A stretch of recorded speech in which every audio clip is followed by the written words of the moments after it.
So let's pray, because this morning I'm going to be sharing for the first time. I've never shared my testimony. I know, I'm a pastor, and I've never shared my full testimony about me and Kelly. I've given bits and pieces about it. So after today, I'll know what not to share, okay? But you guys are going to be that guinea pig. But seriously, I'm praying that God would reveal himself through what I share this morning. So let's pray. God, Father, Lord Jesus, Holy Spirit, you existed before time. You don't need anything, you don't need anyone, and yet you created all things. You created us, and one of the greatest mysteries is that you want us to know you. That is an amazing mystery. Every person that has breath, you designed and created to know you, and yet we all, like sheep, have gone astray. All of us have turned to our own ways, and we all need a Savior. And the good news is that you laid our sin upon the Lamb of God. And for those of us who have believed, we rejoice in that. Lord, I pray that you would encourage your flock. I also ask that you would add to your flock this morning, and that you would be revealed through the story that you've written in my life. I pray this in Jesus' name. Amen. Well, I was raised in a Christian family, born here in Asheville, North Carolina, in Mission Hospital. This picture right here, not that. This picture, this is your boy. My dad, he grew up in a bamboo hut. Next picture here. He grew up in a bamboo hut in Burma, Asia, third world country. Got a medical scholarship to the U.S. Came in 1958. Met my mom, who was raised in Reidsville, North Carolina, Eden area, and had 4 children there. There's 5 total. I'm the good-looking little dude there with the polyester reversible jacket. That was very popular back in the 70s. Next shot is a picture of me and my siblings when we were, I think I was at the end of my college career there. But when I was growing up, I was a strong-willed child. Strong-willed child. People would say I was argumentative, but I disagree. My mom said, James, you would argue with a stop sign. I said, no, I would not. And I was a strong-willed child. And if you have a strong-willed, anybody have a strong-willed child? Okay, anybody was a strong-willed child? Listen, we're all strong-willed children, so raise your hand. Come on. But I was like an overachiever, okay? And if you are a strong-willed person, let me tell you something. Parents, if you've got a child, we've got this little button inside, right? And we press it when opposition comes against us, and it's like an armadillo that rolls up into this like impenetrable shield. And I don't care what you do, you ain't getting in. You're not going to stop me. I remember my dad, one day at church, I was horrible. I mean, it was horrible. And I humiliated my whole family. And my dad brought me home. He said, James, if you ever do that again, I will tie you to your bed. And this is back in the 70s when we could discipline our kids. I will tie you to your bed and leave, and we'll go to church without you. And I was like, go ahead, make my day. That's the kind of kid that I was. Wouldn't you like to have raised me? Yeah. I also was the class clown. I knew how to make people laugh, and I could be extremely obnoxious. I know that's hard to believe.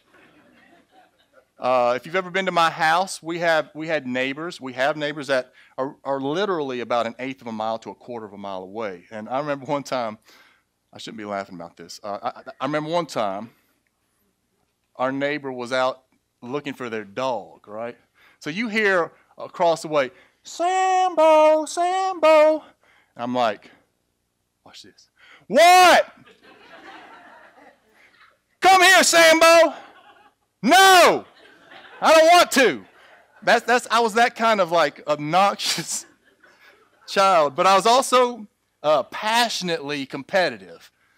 I loved to win whatever I was doing, whether it was playing backyard Nerf football with the elementary boys, having the best handwriting cursive when they used to teach cursive back in the day, or being the first chair trumpet player.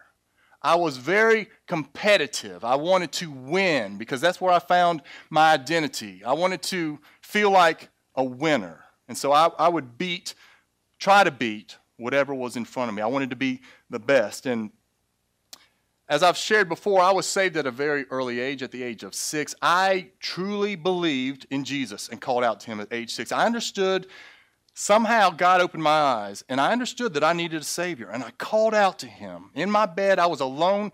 It wasn't an altar call. I was by myself. I asked the Lord to save me.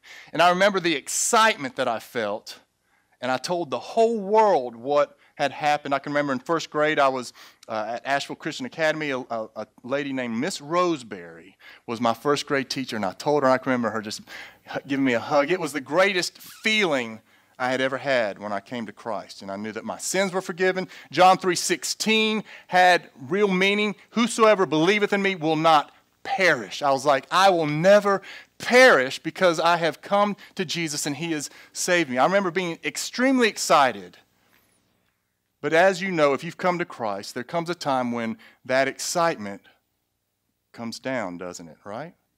And it caused me to question, wait, am I really saved? Because those feelings aren't there. And I don't know, and I've told you guys this before, I don't know how many times I asked Jesus into my heart. Because Jesus, if you're really not in there, I ask that you would come into my heart. And from in kindergarten, I went to R.B. Jones. And then my parents moved out to Fairview, where we're at, and we went to Asheville Christian Academy from first grade to fifth grade. And then in the sixth grade, they put us in public school. And that's when puberty kicked in, or puberty, whichever way you want to say it. My hormones kicked in, right? And that, if you're a teenager and from, 11, 12, 13 through 18, 19, that's a very difficult time. Because our bodies are changing, our minds are starting to develop. You're beginning to become independent, which is a good thing, can be a good thing if you're still under godly authority. But I began to be aware of certain feelings inside. Girls started looking a little bit different, and I began to struggle in my mind with things that the scriptures say are only for marriage. And so I would give in to these temptations secretly. And it brought great shame to me. And it caused me to question even more, man, am I saved? How can a Christian, if I'm a Christian, how can I struggle with sin? Because I didn't want to do what I was doing, but I was weak and I was giving into it. At the same time, I was being introduced to different worldviews. In elementary school, everybody's kind of the same, but once you get to 7th and 8th grade, it seems like there's this fork and branches in the road, and everybody starts to come out to who they're going to be as adults. And I realized everybody doesn't have the same worldview. And I began to think, I was raised in a Christian home, and I'm a Christian. If I'd been raised in a Buddhist home, I probably would have been a Buddhist. And I began to question my faith. Now, fortunately, by God's grace, I never left my faith. It was shaky. It was like a roller coaster up and down, but I never left my faith all through high school.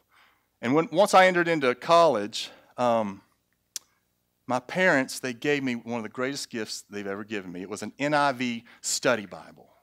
Now, back in the day, there used to be only 2 translations that I knew about. The King James Version, right? Or the New Living Translation. That was all I knew about.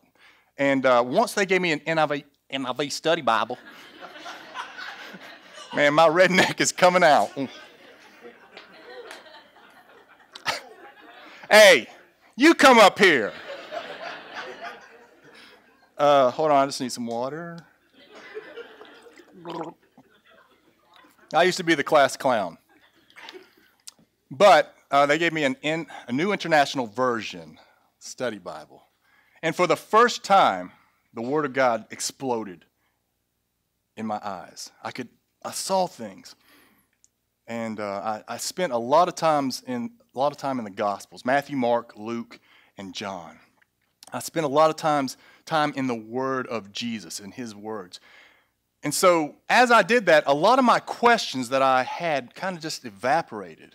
And I became solely convinced that Jesus, there was no question in my mind that Jesus was real. And what He claimed, that He was the way, the truth, and the life. It was like there was just an awakening when I had entered into college. So I no longer questioned if Jesus was real, but I did question if I was real. That was the question that haunted me from the time I was 6 years old.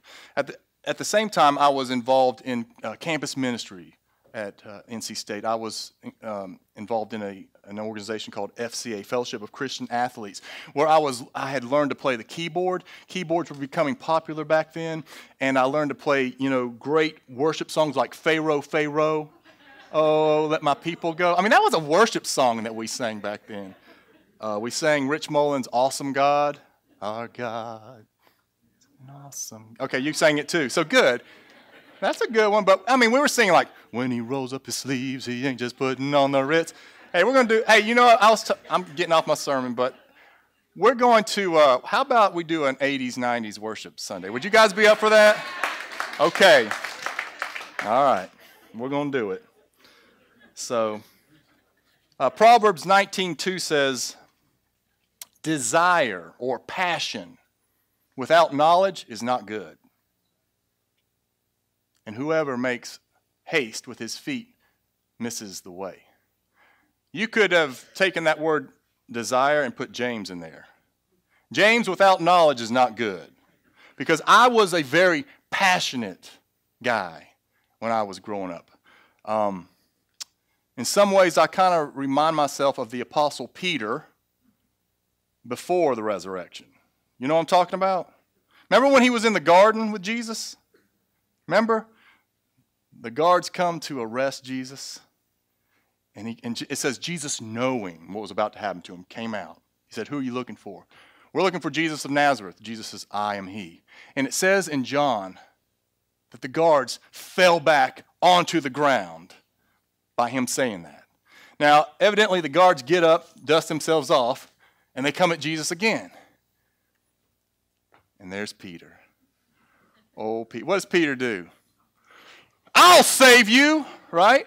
So he pulls out his sword, and he thinks in his mind, I'm going to save the Savior from saving the world. Think about if Peter had followed through, right? He would have messed up all this. We couldn't even sing these songs, right? But he goes with his sword, and he, wham, what? Cuts off a dude's ear. That is lame, right? Oh, he can't hear you now. I'm like, what was Jesus doing? Kind of like, yeah, one of my top guys right over here. He's like, Peter, put down the sword. And what does Jesus do? He goes and cleans up Peter's mess, doesn't he? Touches the guy's ear. The word used there, I was told, it means he created a new ear for that guy. He healed the guy. Jesus didn't need Peter, but he was passionate and reckless. And sometimes that's how I could be. I can still be that way, but it was not nearly like I was at that age. And I would use terms like, man, I want to be on fire for Jesus, right? I want to be a blazing bonfire for Jesus 24/7. I listen to guys like Keith Green. Y'all remember Keith Green? I love the passion of this man. And I wanted to be a blazing bonfire. But you know what? Have you ever seen somebody that's on fire? Like in real life? You don't want to be around that guy, do you? Because they're going to burn you, right? Or they're going to cut your ear off because they're passionate and reckless. And so I would have days when I was passionate and I felt like, man, I'm saved. I'm living a good life. My ministry is good. But then I would fall. I would sin. And then I'd be like, man, I don't even know if I'm the real deal. And so doubt just kept hitting me it was like this roller coaster. I'm good, I'm not good, I'm good, I'm not good. I was on this passionate, reckless roller coaster. I don't know if anybody in here can identify with me in that. And then there was Kelly. I remember the first time I saw Kelly. It was an FCA meeting. She was across the way. And there was a song going through my head. If I was your boyfriend, I'd never let you go. You know what I'm talking about? And she had a song going on in her head. Beat it, beat it. She was like, ew, get away. I was like, I like it. I like it when a woman resists her deepest desires. And so I pulled an Arnold Schwarzenegger on her. I said, I'll be back. 3 years later, spring semester of my senior year, I turned on the Burmese Tiger, and she couldn't resist the trap. And it was something like that. And 11 months later, we were married. So that's a quick story of that. Our dating time was just incredibly just full of like passion, you know. I'm not talking about like immoral passion, but I'm talking about passion. You know, we loved each other. You know, we just knew we were for one another, and we made Hallmark movies look like nothing. I mean, it was disgustingly awesome. It was sickening, and I loved it. But the moment that we said I do, it was like reality put this pin in our helium balloon of love, and it just sank to the earth and came crashing down, and reality set in. At the same time, I had taken an internship in Durham, North Carolina at a Baptist church as a youth intern, making $150 a week. And I also was working with a builder for $5 an hour, toting lumber in the mud. And Kelly was in the middle of student teaching. She was covered up with that, so she didn't have much time for me. And then my grandfather, at the same time, my grandfather had a heart attack. At that time, I had had nobody die in my family. And he almost died. And so my world was beginning to be shook up. One of Kelly's friends from high school died. And then a 12-year-old boy that we knew got hit while he was riding his bike on the side of the road. And so death had entered into my world. I was looking at my life going, is this it? Kind of when you leave college, listen, if you're in college, sometimes when you leave, you come back down to reality. And I was thinking, this is it. This is what life is all about. And I also was carrying a lot of seeds of guilt from the seeds that I had sown back in high school and college. And the question, am I truly saved? That question started to come to the forefront of my mind and my heart. Am I really his? I was tired of this. And I felt like, for me, it just felt like I needed something more. People would say, you need to put your faith in Jesus. I was like, I know that, but I just don't feel like that's enough for me. And so I started seeking things like I sought the gift of tongues. I sought second baptism. I was like, there's something I need that needs to happen to me. But at the end of the day, all of these seekings that I sought for were not satisfying that desire in me. And I remembered that there had been a street preacher when I had been in college who had come to what we called the Brickyard, where people would come and preach. And I had had some correspondence with him, and he was one of these guys that he met my criteria for someone that loved Jesus. He was passionate, he was bold, he was even kind of rude and abrasive, and he appeared to have given it all up for Jesus. He was living in a bus, and so I got back in touch with this guy, and he convinced me of three things. Number one, he convinced me that he was the only one that had truth. Be careful of that. Beware of that. He also convinced me that the entire church was apostate. that it all had gone astray from Jesus. And the third thing he convinced me of, which wasn't hard, he told me, you're not saved. And so after I had been convinced of these three things, I began to wrestle with the truth of what would happen if I take this man's advice and act upon it. And he told me, he took verses like Luke 14:26. If anyone comes to me, this is Jesus speaking, and does not hate his own father and mother and wife and children and brothers and sisters, yes, and even his own life, he cannot be my disciple. And so I began to take these verses and say, you know what? I am tired, I'm sick and tired of wondering whether I'm saved or not. And I'm going to settle this thing right here and now. And so I'm not going to go to hell. And I'm going to give it everything I've got. I pressed that button inside of me, that strong-willed button. And I was going to go give every fiber of my body to prove to Jesus, to prove to God that I loved him and that I wanted to be his disciple. And I didn't care if I lost my wife. I didn't care if I lost my reputation. And I didn't care what happened to me. I just wanted to silence this voice once and for all within me. And so I drew out my sword like Peter. And I began to be passionate but reckless. And I isolated myself from the church. I began to see anyone that goes to church as an enemy. And I want to warn you, one of the first signs that you're going astray is when you pull back from the body. You don't think it. I didn't think it.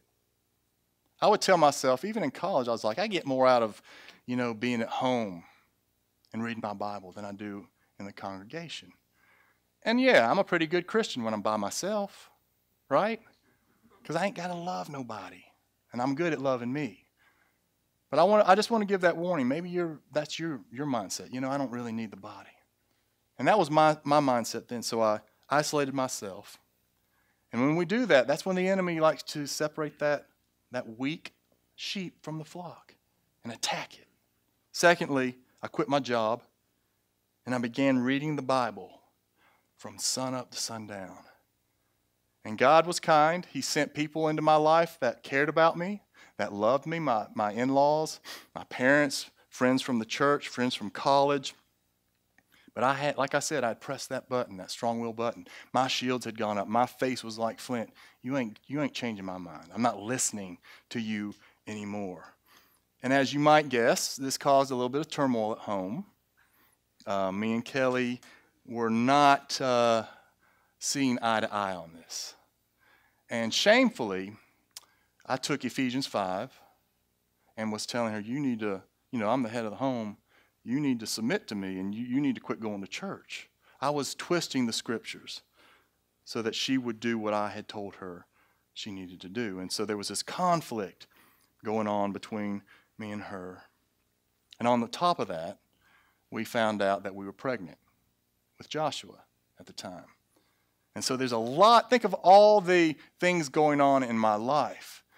And after a season of conflict, she wisely separated from me because she knew that I had asked her to do something that was against what she should do. I told her, you need to withdraw from the flock of God. And so she, not to divorce me, but she withdrew so that she could be a part of what God had called her to do. And she didn't want to support me in my decision of sin or be a part of my destruction. And, the strange thing about that is the night she left, I can remember I was talking to one of my best friends who, at the time. He was still trying to reach out to me. His name was Matt Maka. We were sitting at the table in my apartment, and inside my mind I said, I've done it. I've done it. I've given up my most prized possession, my wife. I've loved Jesus more than my wife. And there was this excitement. I mean, it's hard to believe this, but there was this excitement in me, I've done it, okay. And I can remember being on this high. But then I went to bed, and I woke up the next morning it was like a ton of bricks and depression were upon me. And I realized, okay, that's not enough.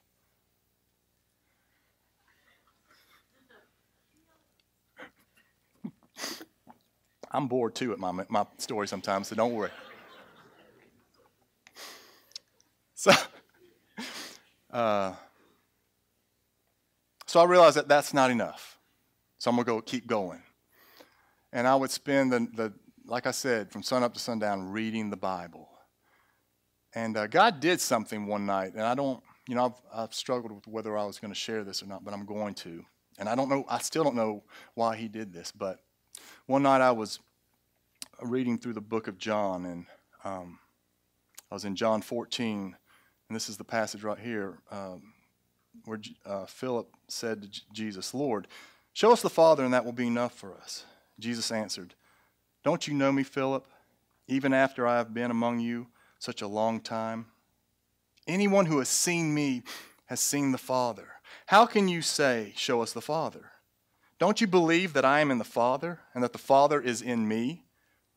The words I say to you, I do not speak on my own. Rather, it is the Father living in me who is doing his work." And right when I read that, the part that's underlined, it was late at night, I was in my bedroom.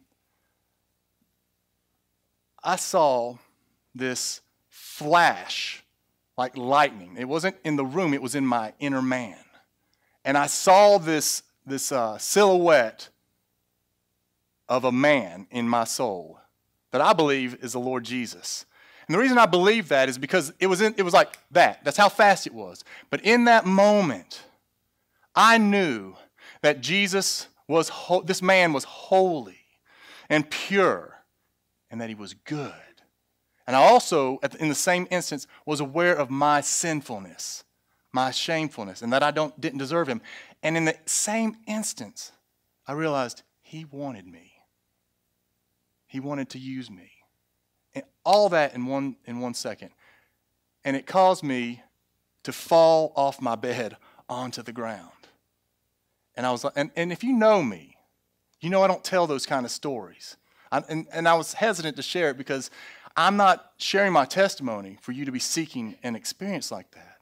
But I can say I know that he lives because I saw him in the Spirit. And as I was continuing on, my life still didn't change.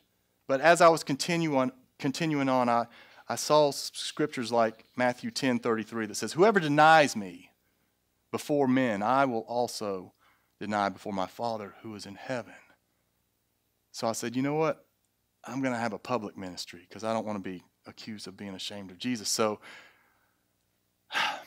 y'all ready? Man, this is so bad. I went out and started picketing churches. This is so bad because in my mind they're apostate, right? And I did care about the people. I wanted everyone to know. So I made signs that like lined up down one of these driveways of the church. It said, the first one said stand up, second one said sit down, third one said stand up, sing a song, third one said sit down, pass the plate, the last one said go to Ryan's for lunch. Y'all shouldn't be laughing at that. At the time we were living in Raleigh, North Carolina, and my in-laws went to church there, and I loved my in-laws. If you're listening to this, Nana, I love you, and Papa. But I went to their church with a sign, stood out in the front, and it said, "Jesus is not here." Yeah, for some reason they didn't like that. But I would do crazy things like that, trying to warn people, trying to talk to people. I was preaching Jesus is the way. I knew that. I wasn't preaching against Jesus. I was like, he is the way. But you guys have bought into a false religion. And so even as I was myself trying to seek salvation, I was trying to warn everybody. And after a while, I decided that I was going to sell the rest of everything I had, give it away. And I got into my Honda Civic hatchback, 1986, got in it, and drove out west to Colorado. I ended up in Colorado Springs. While I was there, I did the same ministry there, picketed Focus on the Family. Also got arrested a few times. I hitchhiked from Colorado Springs all the way up to the Mormon Temple in Salt Lake City, Utah, to preach to them, to let them know that they were headed in the wrong direction. They arrested me. It was just not a good thing. I ended up in Yellowstone for a season, lived there, worked there. Okay, hold on. I can see y'all's eyes. It's like, God's changed my life. We're going to get to that in just a second, okay? This is not where the church is headed, I promise you. I know, right? Ended up in Yellowstone, worked there for a season, and I went backpacking there. And I was, I was like, for some reason I got in my head, I need to stay out in the wilderness for 40 days. Jesus went to the wilderness for 40 days and 40 nights. So I would, what are you laughing about, JC? I just see this vision of Woodstock. So while I was I would stay out 9 days at a time until my food ran out, hike 11, 16 miles a day through mosquito-infested swamplands because the runoff from the snow was still there. And I was just putting my body through harsh treatment. And I was crying out to God, God, save me. I want you to know I love you. I want to be your disciple. And it didn't matter what I did. I always had to do something else to kind of get back up to here. And to make a long story short, in August of 1995, I was in my car. It was late at night, and I was driving from Colorado Springs up to Denver. And as I was driving,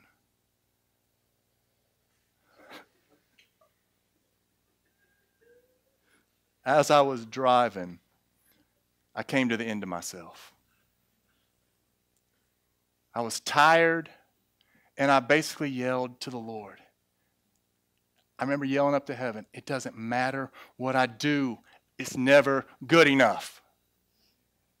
And it was like God said, amen.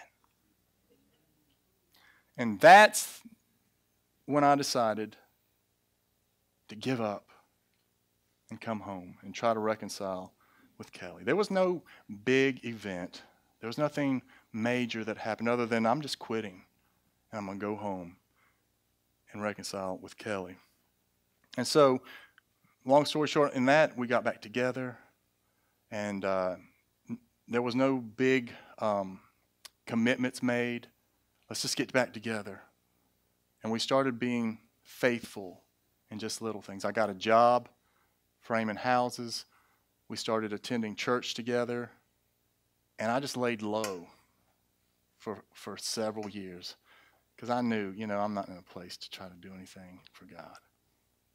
And over time, God has been faithful to redeem us. And as I've been thinking about what have I learned from this, what was going on in me during this time, I think it's something that all of us, whether you're aware of it or not, we're all performers. We all want to do something to show that we're not what we feel sometimes. And so we sometimes do things, even things that we don't want to do, but we know that if we do them, they will make us look a certain way. And that was strongly ingrained in my spirit. But what I've realized are a few things. Number one, I realized that I was seeking for something that didn't exist.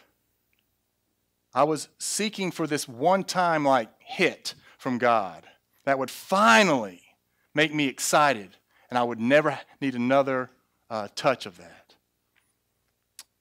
But we live in a fallen world, and we are fallen people.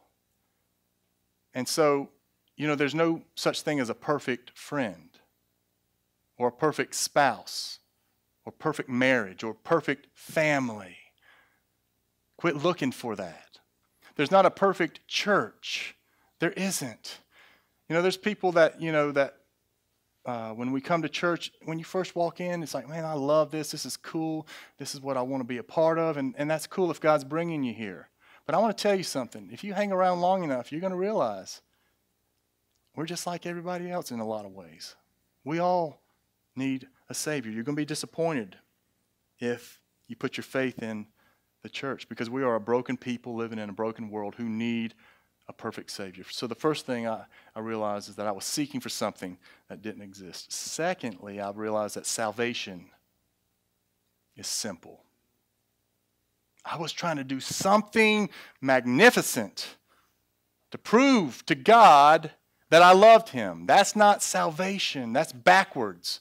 Because what the scriptures teach is that Jesus loved us first and proved it, so that we would stop trying to prove to him how good we are and we would lay down our lives. I hadn't gotten that. I don't know when it happened, but at some point, God showed me a verse. And this is my life verse. John 6:29. What was I asking all these years? I was like, what do I got to do? That's what I was asking. And here's what he answers in John 6:29. This is what you got to do.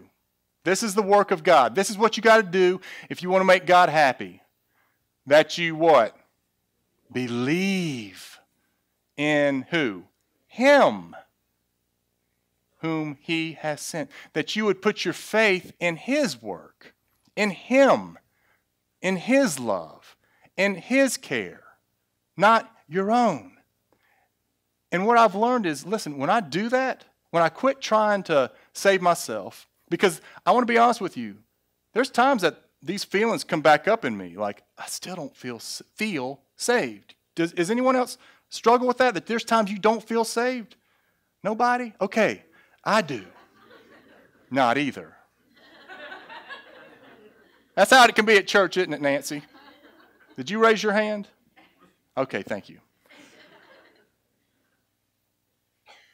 And whenever those fires rage up in me, this verse puts it out. What do I got to do?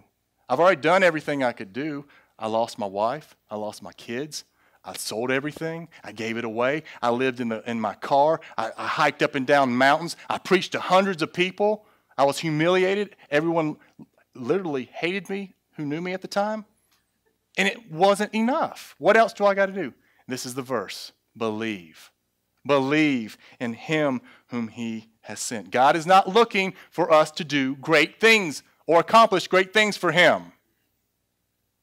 That's what Peter was trying to do. And he made a mess. And Jesus had to clean it up. And Jesus had to clean up my mess that I had made during that season. And he has to clean up my mess on a regular basis. And that's the beautiful thing about God and his gospel. Because when Peter cut off that dude's ear, Jesus didn't go, you're done. He said, just chill. I got this. And he cleaned up the mess. And that's what Jesus wants to do in all of our lives. Chill. Believe in me.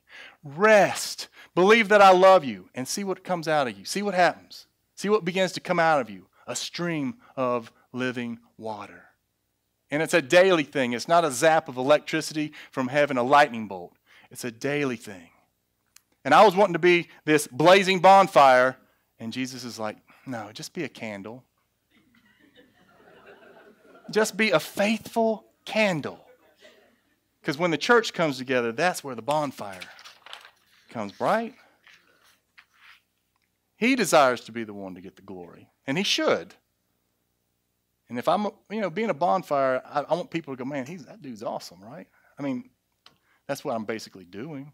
But a candle, what's so big about a candle? But that's what we are. Faithful should be faithful candles.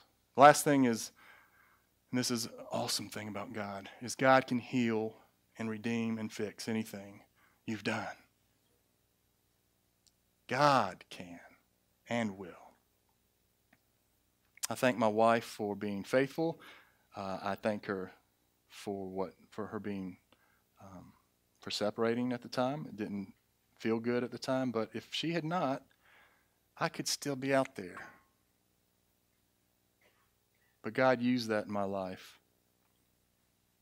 And if you're young people, listen, I want you to understand something. Man, I understand what it's like to be passionate